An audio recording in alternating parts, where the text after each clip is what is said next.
for encouragement. Thank you for sustaining us till now. Lord, we bless your name. Thank you for your minister you've been using. Thank you for the choir. Thank you for all that have participated in one way or the other, bringing this very message through. Lord, we worship you. Accept our thanks in Jesus' name. Again, we are here, oh God, to listen to you. You have a message for individual of us and as a church. Lord, you understand our situations. You understand what we're passing through now. We pray that you, God, that disseminates, oh God, your word accordingly, that you will send forth your word, oh God, tonight, and you will heal us, you will deliver us, you will save us, you will encourage us, you will restore us, you will sustain us. Lord, let your word perform the purpose for which you sent it tonight in Jesus' name. Make us blessed and bless our spirit, soul, and body in Jesus' name. And at the end of today, we will bless your holy name. In Jesus' name we pray. We want to thank God again for another wonderful Bible study. Thank God for those who have been participating directly or indirectly. We want to believe that this evening again is going to be another wonderful evening, that God will equally bless you as you have been doing, and even more. And this is Gospel Church of the Living God on Earth again. Bible study, Tuesday Bible study. And the minister of God that God has been using to bless us remains Pastor P.B. Uweye. But before he comes to the podium to minister this evening, the choir has a rendition, a song to render to us. And as you listen, the Lord will bless you in Jesus' name.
don't muzzle the ox that proud.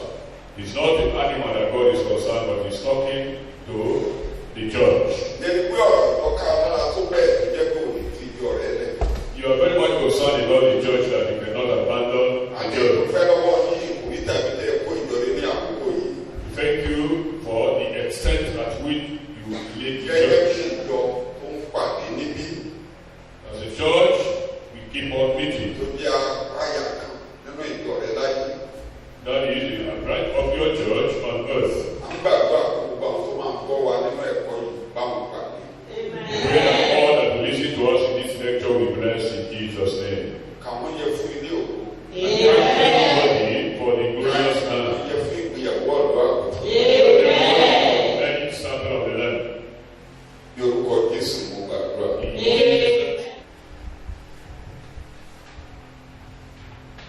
We have been recording and uploading our services. We upload it to YouTube, Twitter, Facebook, and so on. We have been trying to get a device that will help us so that we can live stream. That is, when the service is going on, people can partake of the service at the same time we are doing it. So we wanted to start that today. I've sent messages on WhatsApp and so on that we would live stream today's Bible study. But unfortunately, we have not been able to get the device. We hope it will be ready between now and Sunday, so that during the service will be live stream. We are particular about it because of the fasting and prayer which I've been doing next week, which is 7 days. We wouldn't break the law by meeting illegally. And we want to carry at least most people along. So I'm saying this, we will live stream the Bible, the prayer meeting. I will be here with the person who lead the prayer, the organist, and just a few of us. We direct the prayers. Everybody will join us on Facebook, YouTube, Twitter, open your wherever you are. It will be as if by the church. When we get the device, that's what we want to do next week for the 6 days. And the 7th day, we shall all come together. It's just for 1 hour every day. So that's that who guide you. You will not need more than MTN 500 naira data that will carry you for that day, for that 7 days. We'll guide you on how to buy data. There are systems that we can get that data to ship enough for you. And using that device. So I'm only saying that so that those who have heard us that there will be live stream today, and we are not live streaming, not feel that we didn't mean what to say. We are the wrong analysis. Now on Saturday, it will be ready.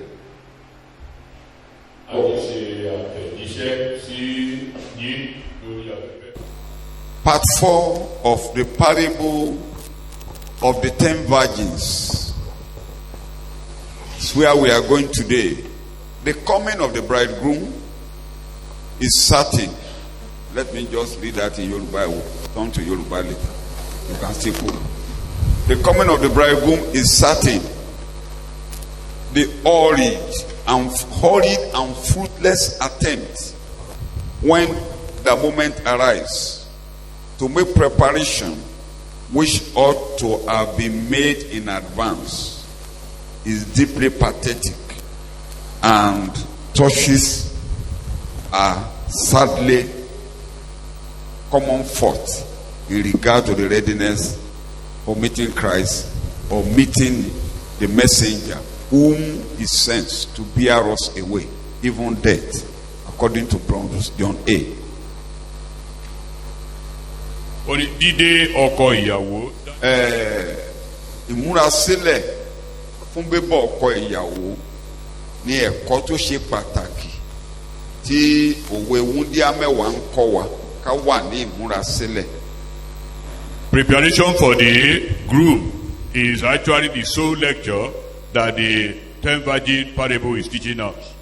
Ìgbà tí ọkọ ìyàwó dé ni àwọn wúndíá márùn-ún nínú mẹ́wàá yẹn ṣẹ̀ṣẹ̀ ń múra tó ṣẹ̀ṣẹ̀ lọ ń wá nǹkan tán máa ṣe láti lè pàdé ọkọ ìyàwó torí ìmọ́lẹ̀ la gbọ́dọ̀ gbé lọ́wọ́ àti ṣe àwọn àlàyé nínú ẹ̀kọ́ tó kọjá.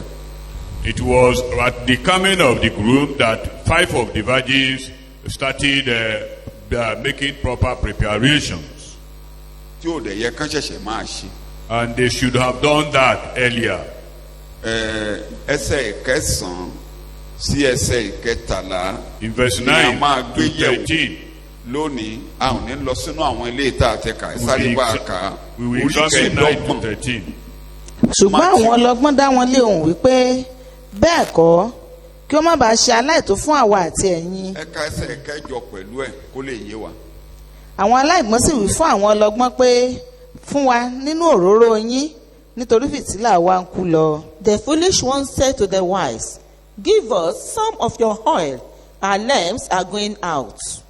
Ṣùgbọ́n àwọn ọlọ́gbọ́n dá wọn lé òun wípé bẹ́ẹ̀ kọ́ kí ó má bàa ṣe aláìtó fún àwa àti ẹ̀yin ẹ kúkú tọ̀ àwọn tí ń tà lọ kí ẹ sì rà fún ara yín. No, they replied, "There may not be enough for both us and you.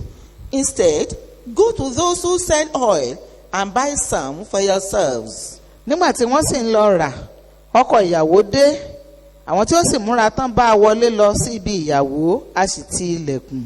But while they were on their way to buy the oil, the bridegroom arrived. The virgins who were ready went in with him to the wedding banquet, and the door was shut. Ní ìkẹyìn ni àwọn wúndé yòókù sì dé wọ́n wí pé Olúwa Olúwa ṣílẹ̀kùn fún wa. Later the others also came. Sir, sir, they said, "Open the door for us." Ṣùgbọ́n ó dáhùn wípé lóòótọ́ ni mo wí fún yín èmi kò mọ̀ yín.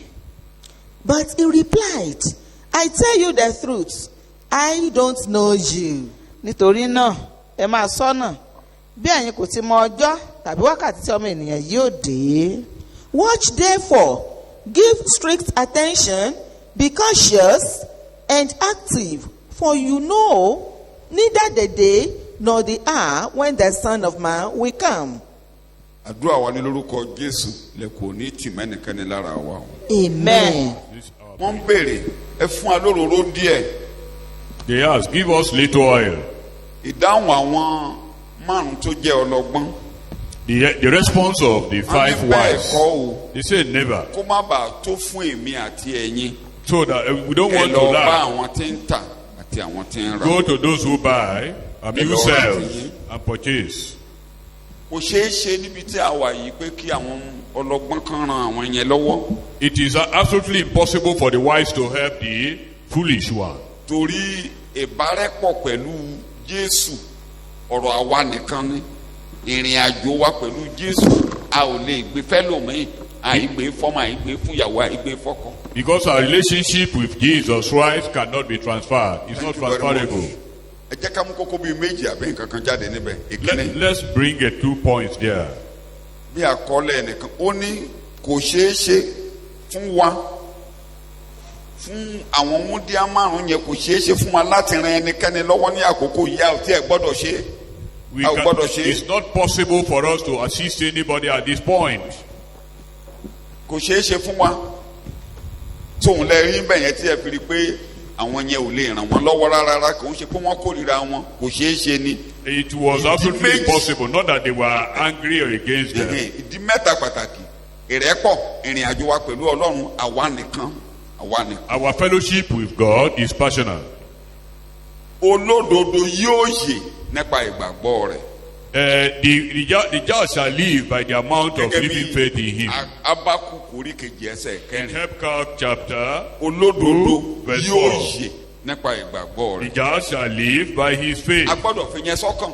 so ìgbàgbọ́ ìwọ fúnra ara rẹ ni. It is your own personal faith. ẹnìgbà tí Jésù ń sọ̀rọ̀ nípa obìnrin opó tí ó lọ dúró níwájú onídàájọ́ tí kò mọ Ọlọ́run nínú Lúùkù. When Jesus make illustration of the widow that went to the unrighteous opó yẹn ló judge, fúnra ara rẹ̀ ń dúró tó ń bẹ̀bẹ̀ pé ẹ dá she sọ̀rọ̀ persistently dá remained sọ̀rọ̀ there, begging, Jésù pleading. wá parí ẹ̀kọ́ ẹ̀ níbẹ̀ yìí pé ṣé tóun bá dé òun á bá gbàgbọ́ láyé ìgbàgbọ́ lo obìnrin yìí lò tí wọ́n á bá gbàgbọ́ lálé tí wọ́n á rá àwọn èèyàn bí obìnrin yìí tó dúró níwájú.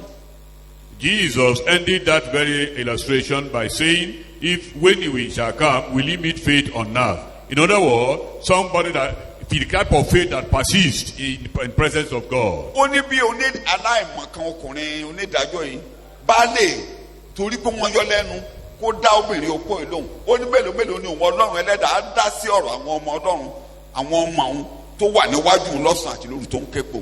He said that if the unrighteous judge could respond to the woman's request simply because she persisted, say how much more God will God not respond or answer our prayers? God can never frustrate or disappoint any one of us. Whatever you are passing through that could weary you, God will intervene. You abide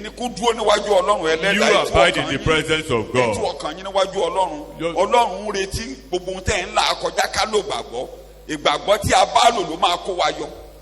The faith exercise in every stress we are passing through will liberate us or set us free. Lórí WhatsApp lánàá àwọn ọ̀dọ́ wọ́n ṣẹ̀kọ́ lórí Rahabu Panṣágà. Ìgbàgbọ́ Rahabu Panṣágà nìkan ló là gbogbo ìlú parun Rahabu là. Look at the was a lecture that the youths conducted online yesterday.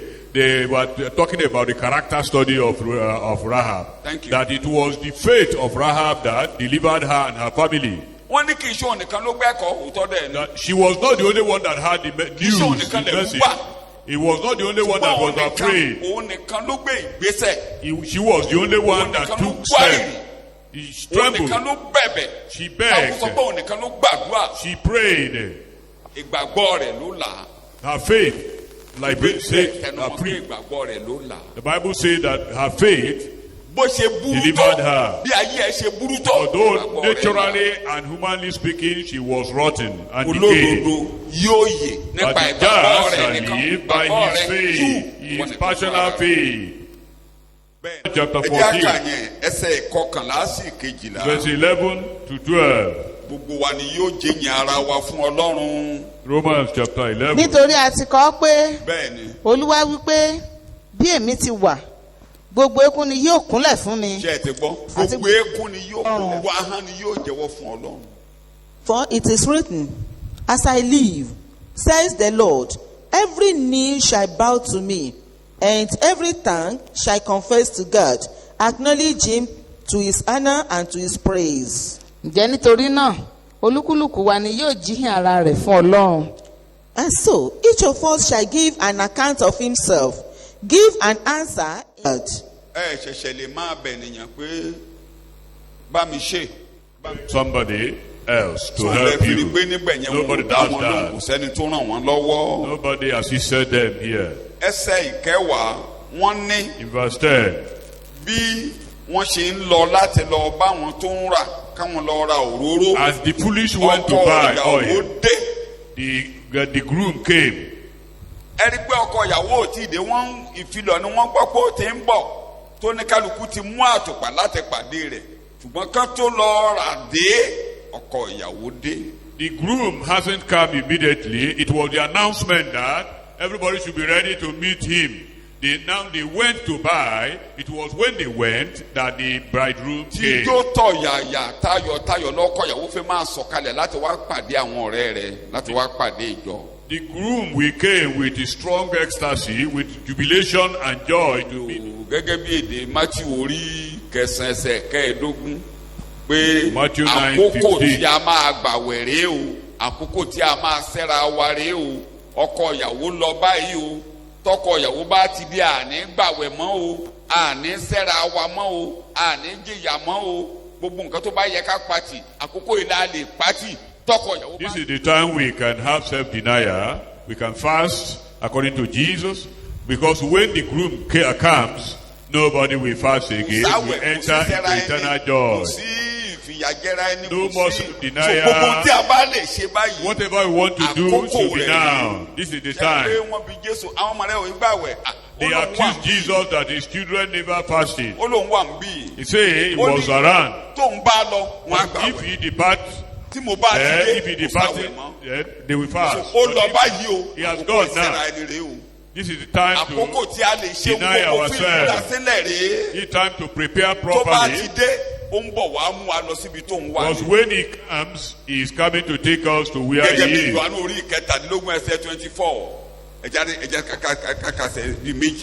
In John 17 verse 24. Father, I desire that they also, whom you have entrusted to me as your gift to me, may be with me where I am, so that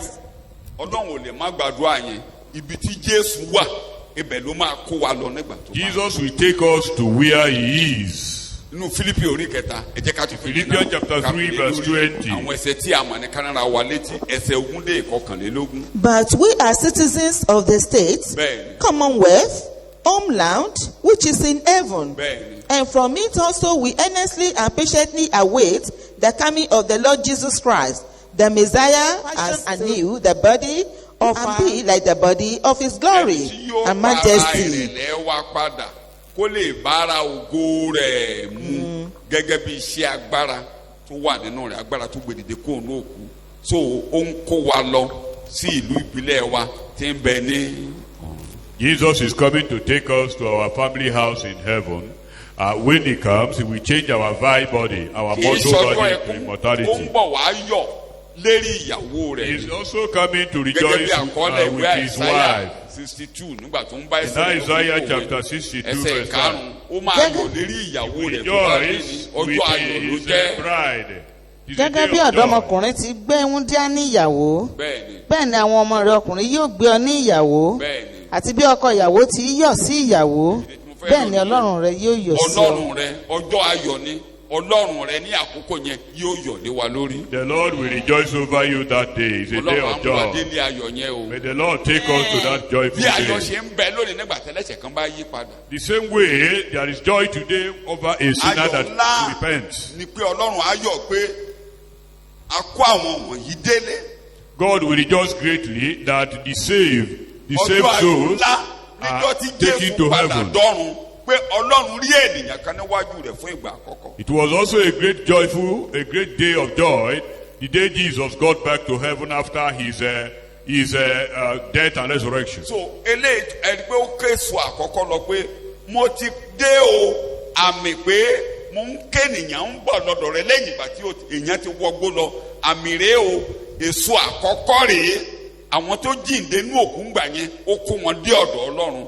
Ó dà 40 rèé o. You know, when he took the first fruit to heaven as a representation of the subsequent harvest, the God, this is evidence that I am still bringing more to this place.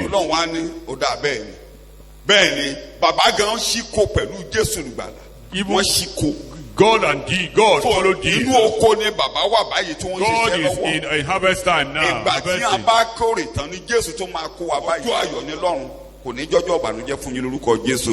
when Jesus shall come, he will gather the saints home, and it's going to be a glorious and joyful day. May it not be a day of sadness for you.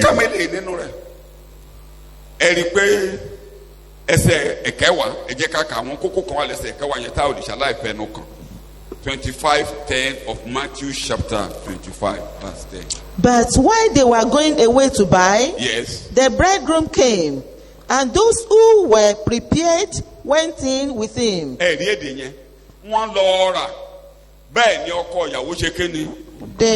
went to buy, the groom came.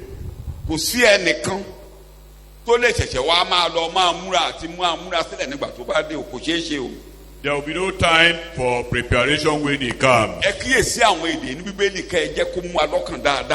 Examine critically the word of the Bible.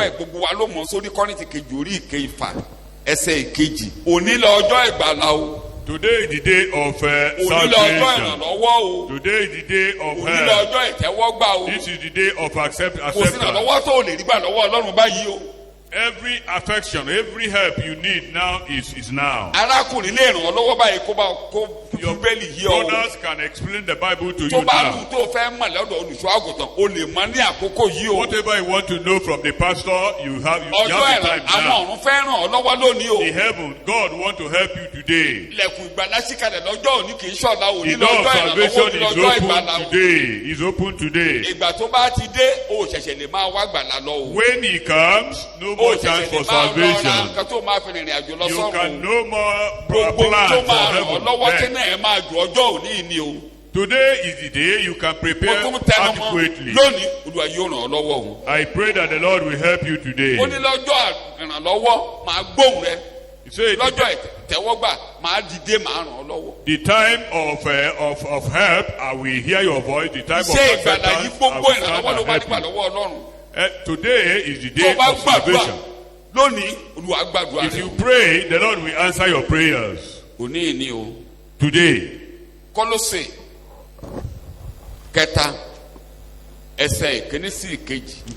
if then you have been raised with Christ. Yes. If then you have been raised with Christ to a new life, yes, thus sharing his resurrection from the dead, yes, aim at and seek the rich eternal treasures that are above, where Christ is. It is today we can fix our mind on the things of heaven. Ẹ máa ronú àwọn nǹkan tí ń bẹ lókè. It is now you kì í ṣe àwọn nǹkan tí ń bẹ lé ayé. It is now we transfer our mind from the world. The Lord's wife got into trouble. The time of salvation, she was being taken out of Sodom. I didn't know what she was still concentrating on.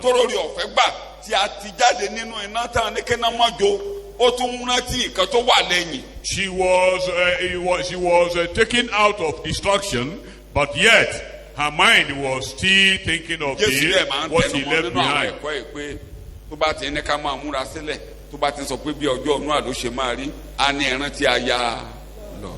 Usually when Jesus teaches about our preparation for his coming, he normally make reference to us to remember Lord's wife. In John chapter 9, Èmi kò lè ṣe aláìṣeṣẹ́ ẹni tí ó rán mi nígbà tí ṣe ọ̀sán. Òru ń bọ̀ wá. When Jesus comes, it becomes night for some people. It becomes night for some people. This is noon. This is the daytime we can evangelize. This is the time we can help others. The time we can do the work of God.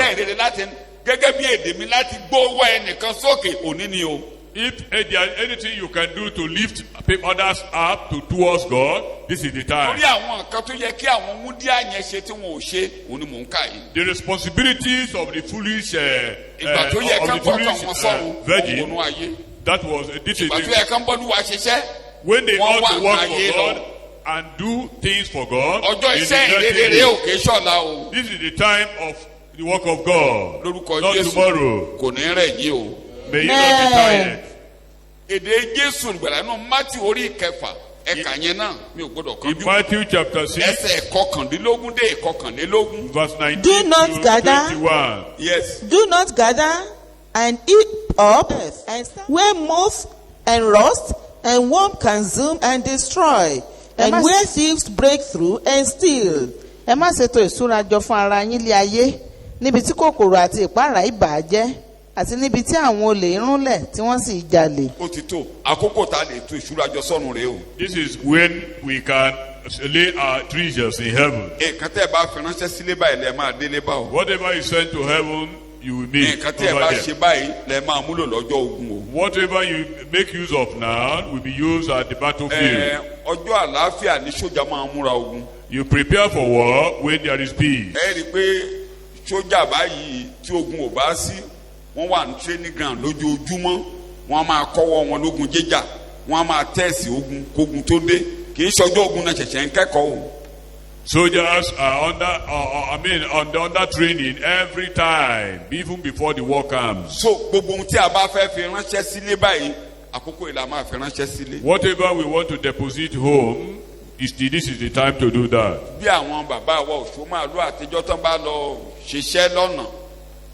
As our forefathers who were traders on a wọ́n á máa fi nǹkan ránṣẹ́ sílé. they normally send things back wọ́n á home, máa ṣètò ibi tán máa dé sí. preparing for where they will stay. ìjọ tí wàhálà bá dé lájò tán bá dédé ní ká máa lọ lójijì ẹni tí ò bá ti ránṣẹ́ sílé kò ní rí lédè sí o. If anytime there is problem, in their strange land, and without anything at home, there will be nowhere to come. ẹ jẹ́ kí n fún yín lápẹẹrẹ méjì. Let me give you 2 ìgbà examples. tí in the 70s early 70s tí wọ́n ní kí gbogbo Nàìjíríà tó wà ní Ghana kán máa relé àwọn tí ò wálé tí ò fi nǹkan ránṣẹ́ sílé wọ́n di refugee nílùú wọn ẹlòmíràn wọ́n lé bàbá yẹn.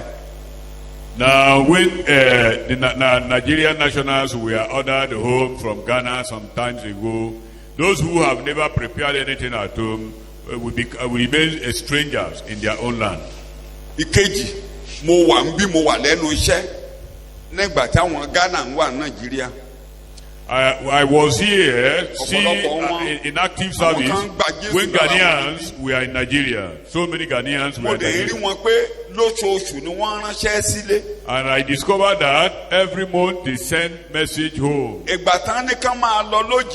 when they were ordered home suddenly, those who didn't send any message home got into trouble.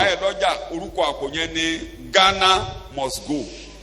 There is a particular soon bags at home, the market title called popularly known as Ghana Must Go. Those are the type of bags that they use to carry their luggage.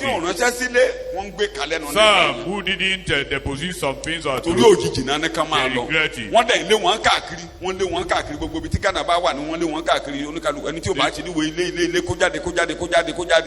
And they maltreated them in a way. We will be ejected from this place. We will definitely be ejected. So when we are that we should go home, we should have home to go. Whatever you do for the gospel, you do for others. Your life you spend, your money you spend, whatever you have that you spend, it means you are depositing many things home. You are depositing many things home.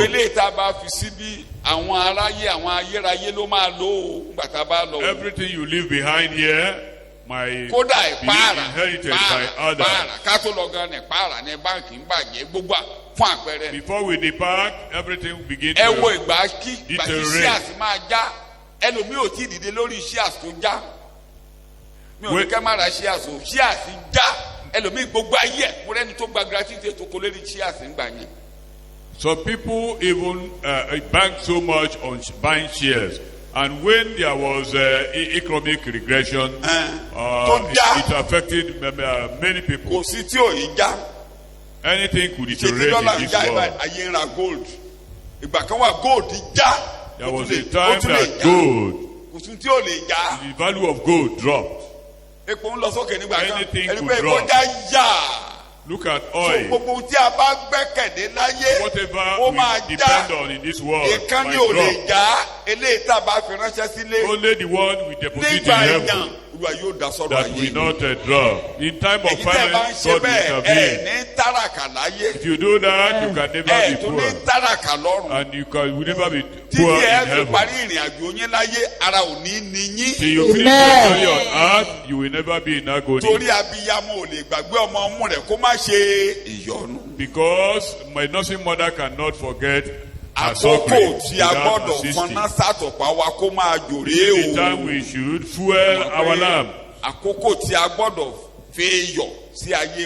time that our lives should be succeeding others. The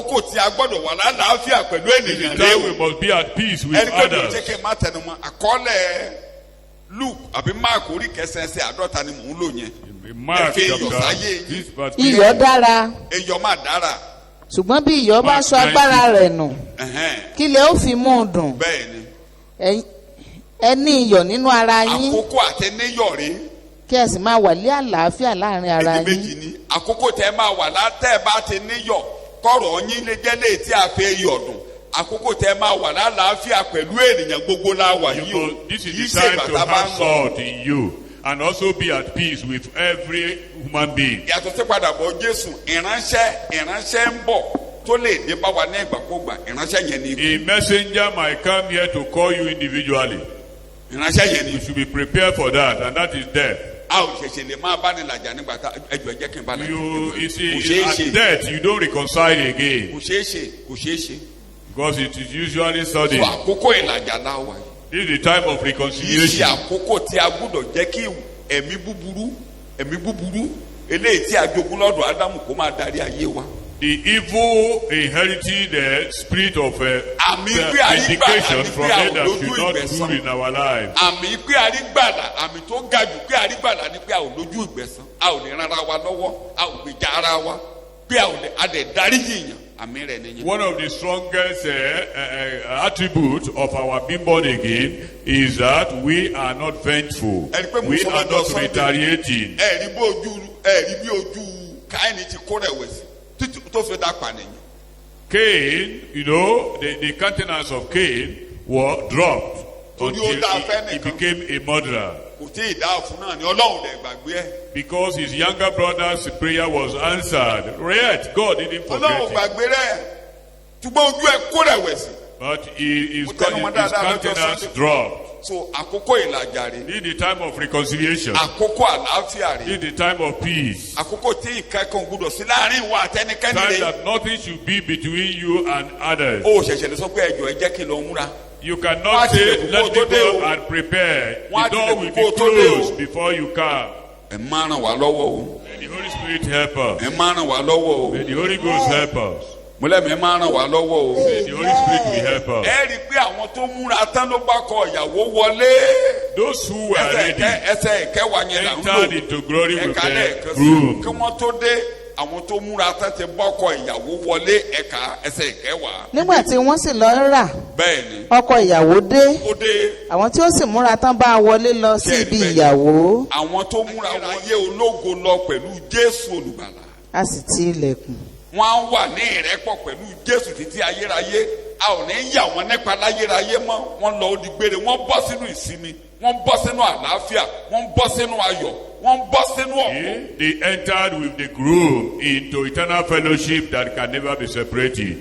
They enter into eternal joy and eternal plenty. ẹ wá wo èdè kan níbẹ̀ ilẹ̀kùn sì tì. And then the door was closed. fún ìdí méjì pàtàkì. For two reasons. a gbọ́dọ̀ tilẹ̀kùn. The door must be closed. ìkíní. Number one. àwọn tó wà nínú ilé ò lè jáde mọ́. Those who are inside cannot have access to come ìwé out. ìfihàn orí ìkẹta. In Revelation chapter 3. ẹsẹ̀ kejìlá ni wọ́n ti di Verse ọ̀wọ̀n. 12. wọ́n di ọ̀wọ̀n.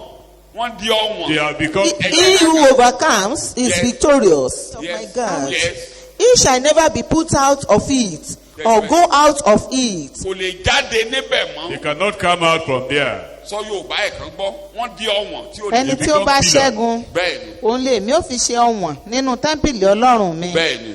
òun kì yóò sì jáde kúrò níbẹ̀ mọ́. so wọn ò lè jáde mọ́ wọn lọ gbére nìyẹn àti sílẹ̀kùn wọn ò lè jáde The mọ́ door láéláé. is eternally closed. They cannot come out and go to wọ́n débi a ayọ̀ permanent wọ́n rest. débi ìsinmi They've got wọ́n the débi place of ọ̀pọ̀ rest, nǹkan wọ́n dé ta wúrà A wọ́n débi place, tó a lógo golden city, a wọ́n débi tó glorious tó wàhálà place wọ́n bọ́ lọ́wọ́ where there is no problem. They are lórúkọ free Jésù Olúwa from jẹ́ kẹ́ ẹ débẹ̀ o. agony.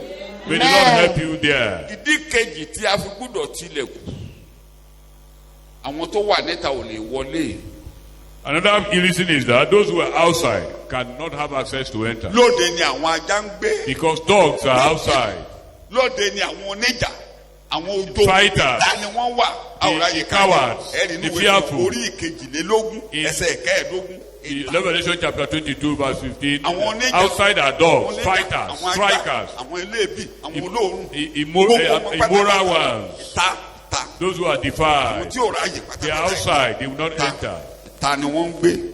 They are ẹ outside. má wàá gbàgbé Don't forget. nínú Lúùkù orí ìkẹrìndínlógún. In Luke chapter 16. nígbà tí Jésù ń sáré Place àti of paradise. ọ̀run àpáàdì fún wa. And ó ní there, ọ̀gbun kan wà below, láàrin wọn. there was a ẹ̀wù city. 26 ó láwọn tó wà níbí ò lè lọ. There was a gap between àwọn them. tó wà níta ò lè wọlé. Those who are outside cannot enter, and those who are inside cannot go out. àti pẹ̀lú gbogbo èyí Yes. a gbé ọ̀gbun ńlá kan sí agbede méjì àwa àti ẹ̀yin Bẹ́ẹ̀ni. kí àwọn tí ń fẹ́ má bàa lè rékọjá láti yín lọ sọ́dọ̀ yín Bẹ́ẹ̀ni. kí ẹni tó wà ẹnikẹ́ni nílé ò lè jáde. ẹni tó wà níta ò lè wọlé. And somebody who is inside cannot come out, and those who are outside cannot go in. kí ẹnikẹ́ni má sì lè tì yín rékọjá tọ̀ wá wá. ọkọ̀ ọ̀nù à ń kọ́. What of Noah's? Genesis 7:16 ọkọ̀ ọ̀nù à ń kọ́ wo bíbélì. What of Noah's Ark? Genesis chapter 7 verse 16. And they that God entered, is God of parables. male and female of all flesh, Yes. went in as God had commanded Noah. Yes. And the Lord shut him in and closed the door around about him. Ọlọ́run ló tilẹ̀kùn tó mú Locked kọ́kọ́rọ́. the door and took away the key. Ṣé mo gbé yẹn lé bí èdè olùṣọ́ àgùntàn mi kan olùtọ́ kọ́kọ́rọ́ bá wà lọ́wọ́ ọ̀nù à ó lè ṣàánú fáwọn tí. Somebody said that if the key had been with Noah, he might probably attempt having compassion for the people. And the Maria Corona told Noah, she let me a minute. They might be shouting that Noah, open. I am your family member. But who locked the door? It was God. And he took away the key. And Noah and the animals inside, none can come out. And those who are outside cannot enter. That is exactly how this is done. May you not be locked out. Later, the other virgins also came and said, Lord, Lord, open the door to us.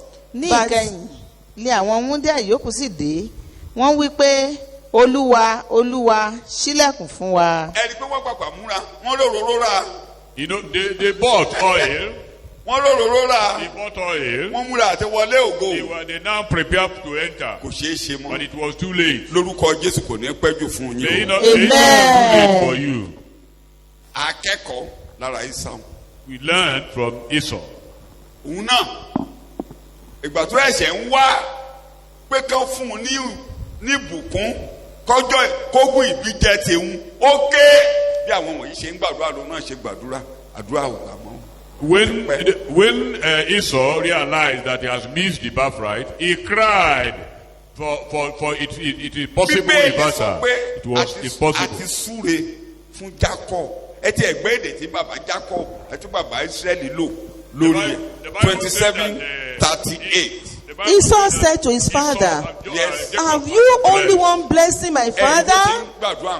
Bless me. Bí àwọn yẹn náà ṣe ń kẹlẹ̀ pé sílẹ̀kùn fún àwa ni ó tún ládùúgbà kankan lẹ́nu gbàdúrà fún mi ó tún ládùúgbà kankan lẹ́nu èmi ọmọ rẹ Ísáù ni èmi àkọ́bí rẹ ni mo wà ní ilé pẹ̀lú èmi ló máa ń fún ọ lẹ́ran jẹ nígbà gbogbo ó ti gbàgbé àwọn ẹran tí mò ń fún ọ jẹ ni.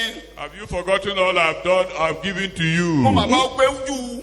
I killed animals for you. I prepared meat for you. I am Esau that consistently feed you with bless me, even me also. Oh, my father. And Esau lifted up, could not control his voice, and wept aloud. He cried bitterly, but no way. Amen.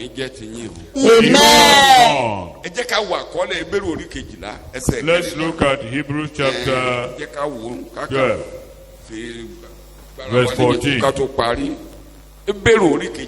ẹ máa lépa àlàáfíà pẹ̀lú ènìyàn gbogbo àti ìwà mímọ́. Pursue peace with all men and holiness. Pursue peace and repeating it. You can't go to heaven with pride. Ìwà mímọ́ And the Bible life. ilé àìsí èyí ni kò sí ẹni tí yóò rí olúwa. Shall see the Lord. ẹ máa kíyèsára kí ẹnikẹ́ni kí ó má ṣe kùnà oore ọ̀fẹ́ Ọlọ́run kí gbòǹgbò ìkorò kan kí ó má bàa hù sókè kí ó sì yọ yín lẹ́nu.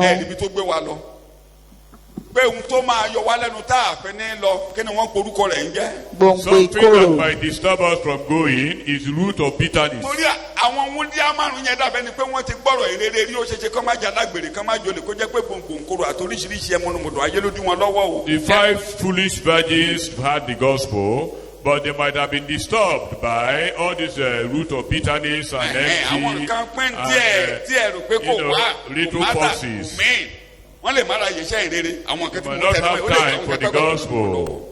ẹ má jẹ́ kí gbòǹgbò ìkorò Don't allow root of bitterness to spring up in ọ̀pọ̀lọpọ̀ a sì your ti life. ipa rẹ̀ di àìmọ́ kí ó má bàa sí àgbèrè kan tàbí aláìwà bí ọlọ́run bíi Ísáù. ẹ̀rí nǹkan tó ń pe Ísáù níbẹ̀ yìí kí ni wọ́n porúkọ rẹ̀ aláìwà bí ọlọ́run. alágbèrè ni ìtú ẹ̀ ni wípé ó lọ́lọ́run mi ó ní nǹkan míì tó gbẹ́kẹ̀. He is a fornicator in the interpretation there. wọ́n ní wàá rẹ̀ wá Contextually, ọlọ́run that mú. he has given his ẹ wà á heart máa to wo bíbélì another pé ìwà God. wo ni ló ń wù ìwà burúkú ló wù. He misbehaved. nígbà tí wọ́n sọ pé fún mi ní bẹ̀tẹ̀ jẹ́ èmi làkọ́bí ó yẹ kó rọra kúrò ń bẹ̀ gẹ́ tó bá jẹ́ pé ó nítumọ̀ sí ipò àkọ́bí bá nítumọ̀ sí ìrere ò nítumọ̀ sí ipò ọláyàn ò nítumọ̀ sí ìpè tí wọ́n pè ò nítumọ̀ sí. His honorable birthright was meaningless to him. If he had been meaningful to him, he wouldn't have pé come. àrígbàlà ipò ọlá pátápátá tó ga jù láyé That you are born again, it is an honorable position or status. ẹ̀yin ni ìrántí You are a àyàn. chosen generation. ẹ̀yin kọ́ ló yàn mí You didn't choose èmi me. ni mo yàn yín I am the one that chose you. ènìyàn ọ̀tọ̀ ni yín Peculiar ara ilé people ọlọ́run ni yín. of God's so household. ipò ọlá yẹn ó yẹ kó máa gùn wá kó jọ wá lójú. That honorable position or pé status ẹni ńlá ni wá to be- ẹni ńlá ni wá lọ́wọ́ ọlọ́run èyí appreciated. ayé lè má mọ̀ wá that we are great ó ní before ayé lè God. má mọ̀ yín The world might ó not ní ọmọ know us. ọlọ́run ni àwa ń ṣe ní. But we are children of Sísìnyí. God now, honorables of God. gbogbo ayé kọ́ lọ ọmọ ọlọ́run o. Not all people in this world are children of ẹ ò God. nǹkan tí wọ́n ń pè é sáwù tí ò kà sí nìyí. Esau didn't regard his kò kà sí position. rárá. He disregarded it. ilé lomi sọ ẹ wo ẹ̀yin ni ọmọ pásítọ̀ ẹ̀yin tán bá ń pè é People ọmọ might be pásítọ̀ calling you children of the pastor yẹra or ẹ̀ sí. royalists of àwọn pastor. tí ò bá tẹ kàyé sí wọn á máa hùwà ìbàjẹ́ ní. People that don't regard you will be misbehaving. so pé ẹ tún jẹ́ òṣìṣẹ́ That you are workers, alábàáṣiṣẹ́pọ̀ pẹ̀lú rẹ̀. co-workers and nínú laborers ẹni bí with Paul him. ṣe ń yẹ àwọn òṣìṣẹ́ sí. Look at how àwọn Paul alábàáṣiṣẹ́pọ̀ nínú ọgbà àjàrà. the laborers ó ní ilé in the ọlọ́run vineyard. ni yín. Say, ye are God's house, ọgbà husbandry. ọlọ́run ni You yín. are God's husbandry. ẹ jẹ́ kó jọ wá lójú o. Please, let's appreciate it. kò sún tó tóbi jù bẹ́ẹ̀ láyé o. Nothing greater than that in this world. ìyẹn ni òjò Ísáù lójú. So Esau didn't regard such kind of. ṣé ọjọ́ tí wọ́n ṣẹ̀ṣẹ̀ ń súre ni ó ti sọ pé àkọ́bí náà ti pẹ́ ó ti ta. He has disregarded it ó in ti his fi ṣe ilé mind. bàtà. It wasn't a priority in wọ́n his ti gbé life. plastic lé lọ́wọ́ dípò ewúrà. It had been technically replaced in his life. so ẹ kíyèsára o nígbà tí ara wa Be bá ń careful, gbóná be tí a careful. bá ń wá nǹkan ayé ènìyàn ṣáà ni mí. Particularly when you ó want to ṣe get èèyàn material lásán things. ènìyàn. You are not kí ni mo ordinary pè people. ènìyàn Ènìyàn You ọ̀tọ̀. are peculiar people. má sọ pé ènìyàn ṣáà ni mí Don't say tó you bá are sọ pé ordinary ènìyàn ṣáà ni ọ human being. fekun pé ènìyàn. You are Ọ̀tọ̀. peculiar people. ará ilé Ọlọ́run. God's household. so ojú wa ti gbé náà inú ayé láti wà inú Don't ayé láti be wà. over-intoxicated.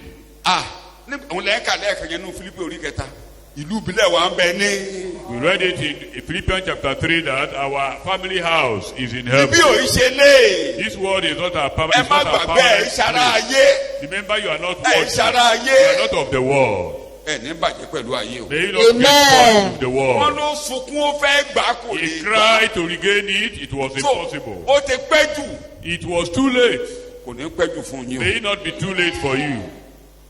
òun ò lè wọ ibi ìsinmi mọ́. He can no more enter gẹ́gẹ́ bí into àkọọ́lẹ̀ rest. Hébérù orí ìkẹta. According to Hebrews àwọn chapter tí ó 3. tinú aginjù wá náà ẹ̀ka ara ni ò jẹ́ kán débi ìsinmi. Those who came out from Ẹ̀kẹ́kọ̀ọ́ Egypt, lọ́dọ̀ wọn. they didn't enter Canaan. Nítorí náà, So, that is why I was angry with that ó lóun generation. bínú sí ìran náà. And I said, but Yes. their hearts are always going astray, ọkàn wọn ń ṣìnà nígbà gbogbo. and they have not known my ways. bẹ́ẹ̀ni So I declared an oath in my anger, they shall never enter my rest.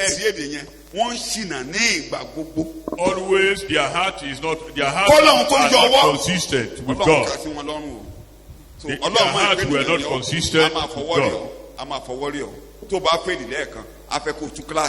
Although God is patient and long suffering with us. When you fail, God is still interested in you. He will help you to carry over the experience and graduate. But when you consistently remain adamant, then it will become a type of habitual. It will become habitual.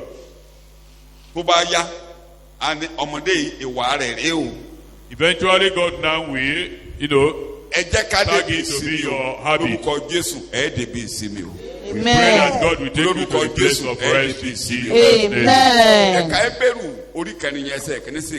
Therefore, while the promise of entering his rest still holds and is offered today, let us be afraid he has come too late and has come short of reaching it.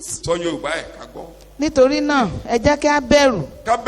Bí a ti fi ìlérí àti wọ inú ìsinmi rẹ̀ sílẹ̀ fún wa. Ìlérí àti bá Jésù lọ ká wọ bí ìsinmi ayérayé wà ńlẹ̀ fún. Bá dàbí ẹni pé ó ti kùnà rẹ̀. Kó má dàbí ẹni pé nínú àìkíyèsára kó má dàbí ẹni pé ó ti kùnà rẹ̀.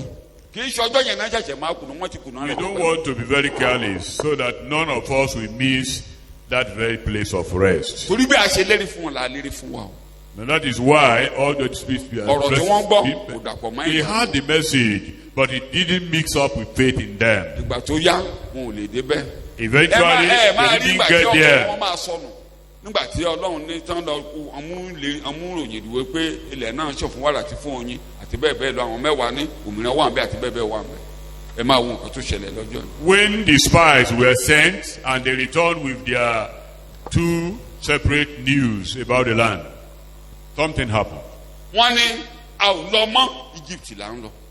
10 of them say we are going no more. We are going back to Egypt. And the church followed them. They took stones. They wanted to stone Joshua and kill him. But the pillar of cloud overshadowed them. God intervened. You want to kill the righteous? The world cannot kill you in the presence of God. We thought that they would have killed Joshua and Caleb. But God came down in the midst of the congregation. Now, okay, it has become perpetual. It can become habitual. Continue to wander about. Then,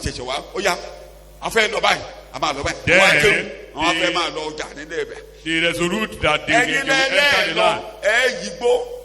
Wọ́n ní wọ́n lọ Mósè wá ní ọ̀dà mi ò bá yín lọ ẹ bá ń gbá kò tí ẹ̀ rí wájú kò bẹ́ẹ̀ ni wọ́n lọ ṣé ni wọ́n lù wọ́n bọ̀.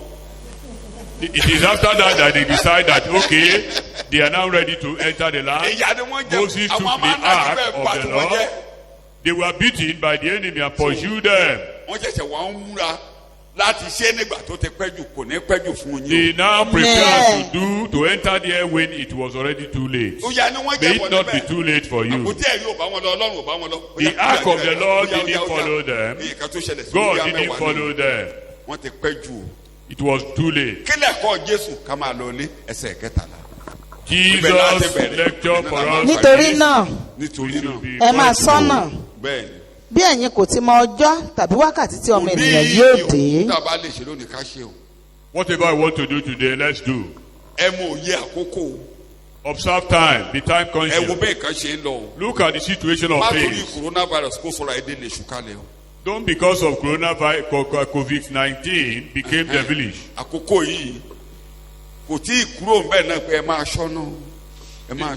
Is he telling you to be watchful?